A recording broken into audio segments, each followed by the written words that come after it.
আমরা সুখের জন্য সারাদিন দৌড়াই, সুখ কিন্তু আজ পর্যন্ত আমরা কেউ চোখে দেখি নাই। দেখছেন না, নারী বলবে না পুরুষ বলবে, না সন্তান বলবে না বাবা বলবে। কেন জানেন? সুখ আসে রহমতের চাদর আসলে, চাদর দিয়ে যখন ডাকা হয় তখন সুখ আসে। আল্লাহর রহমত ছাড়া সুখ আশা করা যায় না। আর আল্লাহর রহমত মুহাম্মদুর রাসূলুল্লাহ ছাড়া পাওয়া যায় না, না না না না না। যদি বলেন প্রমাণ, আল্লাহ ইঙ্গিত দিছেন, আমার বন্ধুর উপরে একবার তুই দুরূদ পড়বি, দুরূদ ওই ব্যক্তি পড়তে পারে যে আল্লাহর রসুলকে ভালোবাসে, মহাব্বত করে, আল্লাহর রসুলকে অনুকরণ করে ওই দুরূদ পড়তে পারে।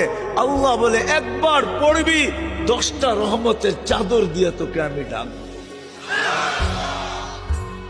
একবার পড়লে 10 বার, 10 বার পড়লে 100 বার, 100 বার পড়লে 1000 বার, 1000 বার পড়লে 10,000 বার, কমসে কম। এই জন্য সুখ নাই, আছে সুখ নাই। আসেন ওলামাদের পিছা ধরি, এদের কাছ থেকে নবীর আদর্শ শিখি।